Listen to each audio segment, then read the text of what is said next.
Alors, quand on pense aux ressources humaines, l'image qui vient souvent à l'esprit, c'est la paperasse, les contrats, l'administratif.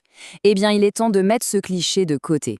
Aujourd'hui, on va décortiquer comment les RH sont devenus bien plus que ça, le véritable cœur stratégique qui fait battre les entreprises qui réussissent. Tout part de là, en fait, d'une évolution, ou plutôt d'une véritable révolution. On va voir comment la fonction RH a quitté son rôle de simple support administratif pour devenir un pilote central de la performance globale.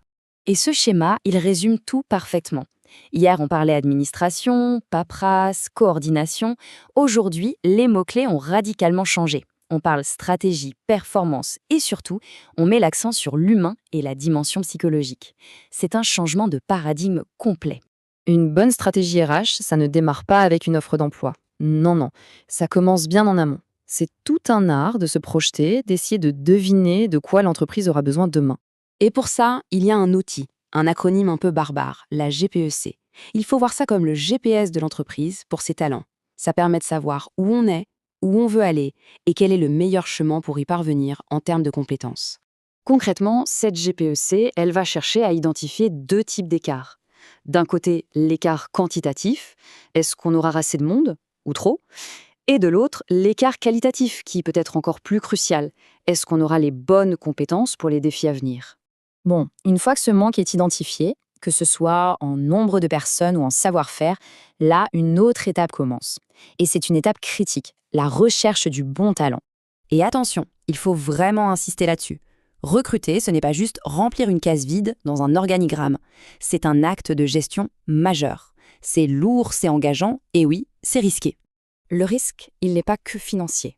Loin de là. Un recrutement qui échoue, c'est comme un iceberg. La partie visible, c'est le coût direct. Mais la partie immergée, la plus dangereuse, c'est tout le reste. La productivité qui baisse, le moral des équipes qui en prend un coup, les départs qui se multiplient.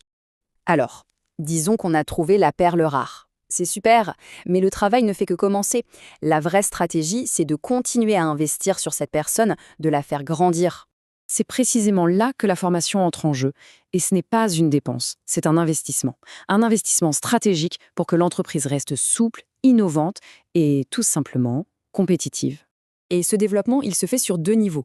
Il y a le bagage de départ, la formation initiale, et puis il y a la formation continue, ce qui permet à chacun de s'adapter, d'apprendre et d'évoluer en même temps que l'entreprise et ses métiers. On arrive à la dernière pièce du puzzle. On a anticipé, recruté, formé.